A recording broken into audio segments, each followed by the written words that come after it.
swear, I love you more than you imagine.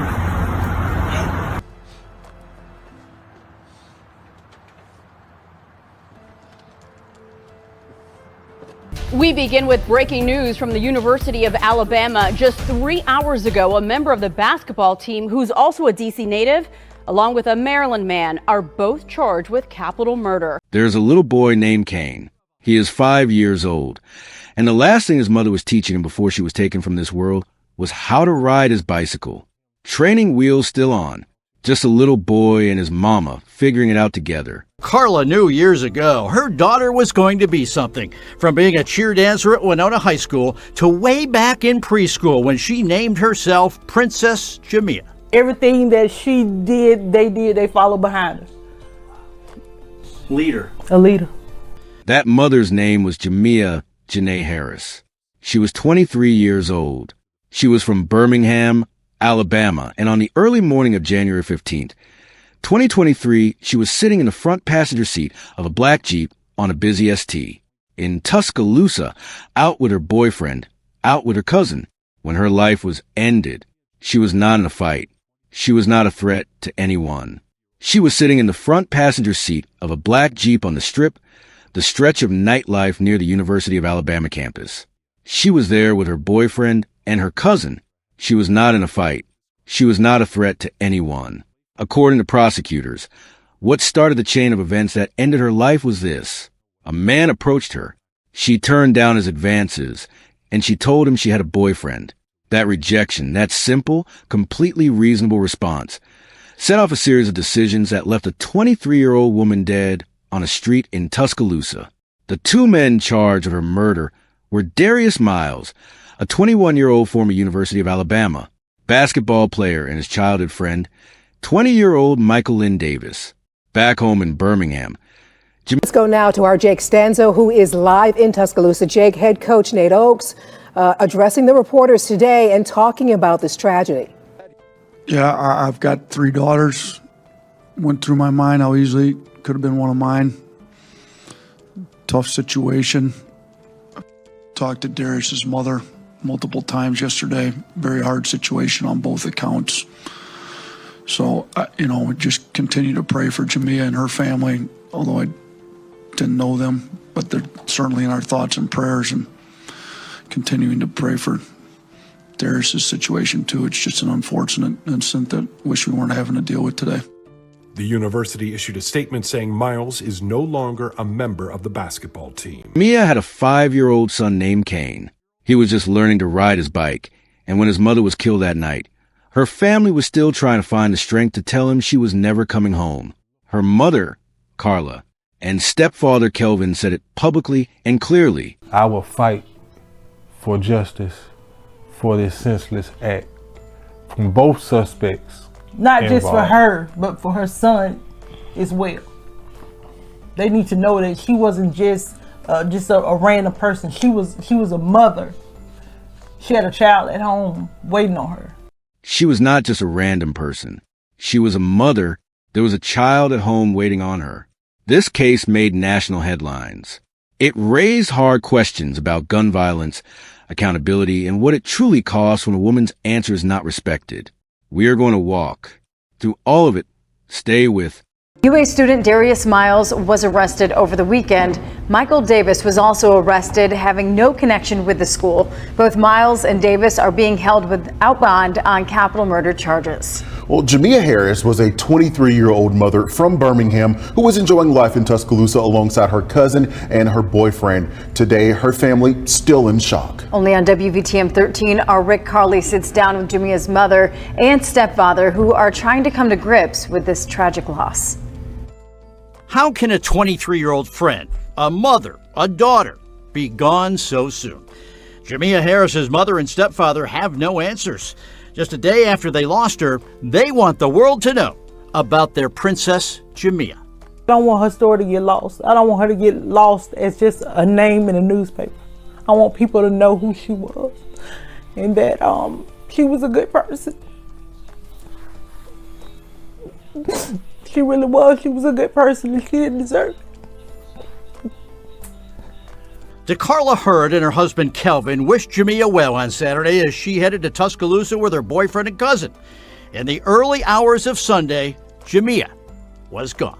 It's just a dagger through everybody's heart. DeCarla knew years ago her daughter was going to be something, from being a cheer dancer at Winona High School to way back in preschool when she named herself Princess Jamia. Everything that she did, they followed behind her. Leader. A leader. That leader grew to be the mother of a 5-year-old son named Kane, a son she leaves just as she was teaching him to master his holiday gift. She was just now starting to get him to teach him how to ride a bike. He got his first bike this Christmas with training wheels. She was just now starting to teach him how to ride his bike. And the most heartbreaking thing ever, the young boy still doesn't know that he's lost his mama. That sweet boy, I just don't know how we're going to have to find the strength to tell him. And he's starting to look around for his mother. And you just don't know how to tell. A 23-year-old mother is gone. And now, DeCarla and Kelvin are fighting the fight. I will fight for justice for this senseless act from both suspects. Not involved. just for her, but for her son as well. They need to know that he wasn't just a random person. He was a mother. She had a child at home waiting on her. That son and the entire family wishing that a beautiful life never had to leave. Like I said, she was just full of life. She had so much life to live. And it's just hard. It's hard to think that we won't have it again. Princess Jamia was everything. Friend, mother, daughter, and more. She was 23, but that was my baby, and I was still raising my baby to make her a good mother, you know. Yeah. So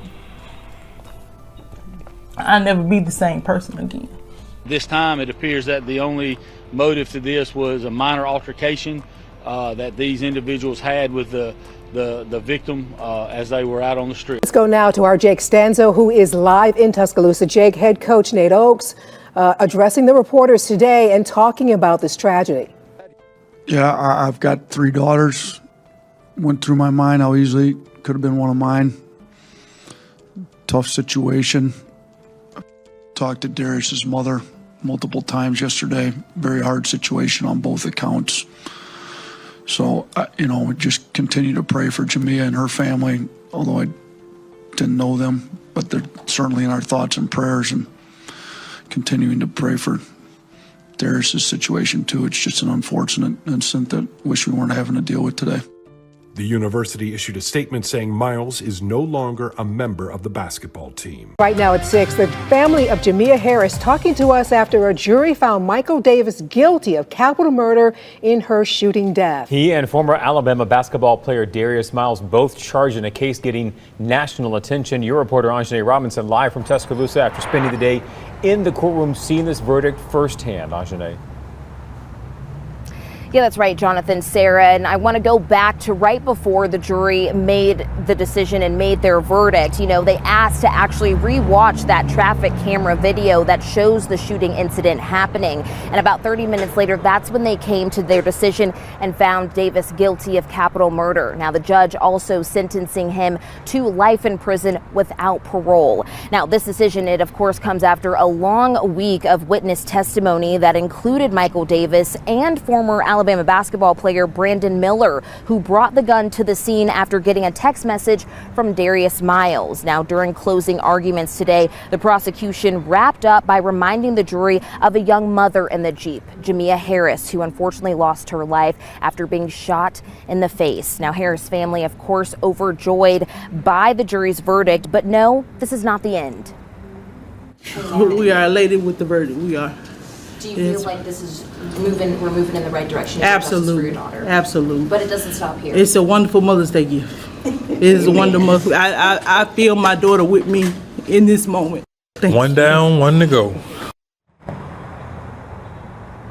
Now, just in that That's video that you heard there. You can hear Harris's father say, "One down, one more to go," of course referring to Darius Miles, a former Alabama basketball player who was also charged in this case, and he is still awaiting trial. Now, prosecutors, they tell us they will soon begin preparing for Miles's case, but are unsure when that might take place. But they were just as surprised as us as how quickly the jury got to that verdict. And I also spoke with Davis's attorney, John Robbins, who tells us that they'll be appealing that verdict. Your reporter in Tuscaloosa, Ajane Robinson, WBRC 6 News, on your side. We have walked through the facts of this case. Now I want to talk about what those facts mean. Because Jamia Harris was not just a name in a headline. She was not a statistic. She was a woman who named herself Princess Jamia in preschool. Because even at 4 years old, she already understood her own worth. She was a cheer and dance team member, a daughter, a friend, a mother whose whole heart was wrapped up in a 5-year-old boy with training wheels on his bicycle. And she is gone because 2 men decided that her no was not enough of an answer. Let's be honest about what happened on that street. Darius Miles approached Jamia Harris and made his interest known. She turned him down clearly and respectfully. She told him she had a boyfriend. That is a complete answer. That is the end of the conversation in any world where women are treated as human beings whose choices deserve to be respected. But Miles did not walk away. And when Michael Lynn Davis approached that Jeep and the situation exploded into gunfire, Jamia Harris, who had nothing to do with whatever argument was happening at that driver's side window, was the one who paid with her life. That is not an accident of timing. That is a direct result of 2 men refusing to let a rejection go. Michael Lynn Davis was found guilty of capital murder in May of 2025. The jury took just over 1 hour to reach that verdict. Because the security footage was clear, the facts were clear, and the aggression was clear. He will spend the rest of his life in prison. He will never walk free again. Darius Miles, the man who handed Davis the gun, the man who admitted to giving his handgun to a friend in the middle of conflict, is still awaiting trial at the time of this video. He has pleaded not guilty. His December 2025 trial was delayed while his defense team fought to have the judge removed from the case. But he remains behind bars without bond, and his day in court is coming. Now, a lot of people who followed this case got caught up in the legal question of aiding and abetting, whether it is fair to charge someone with capital murder for handing over a weapon. And I understand why that question gets asked. But here is what I keep coming back to. Miles knew there was a conflict. He knew tempers were up, and he handed a gun to his friend in the middle of that situation. Whatever the legal outcome of his trial, that is a choice he made, and a woman is dead because of it. We do not always get to see clearly how our choices connect to the harm that follows. But this case shows in a straight, unbroken line. And then there is the part of this story that I have not been able to stop thinking about. When Jamia was killed, her 5-year-old son Kane still did not know what had happened. Her mother Carla and stepfather Kelvin were holding themselves together, fighting for justice, speaking to cameras, demanding that their daughter be remembered correctly, while simultaneously trying to find the words to tell a little boy that his mama was gone. He was at home, waiting for her. And the worst part is that he had no framework for what was coming. He was 5.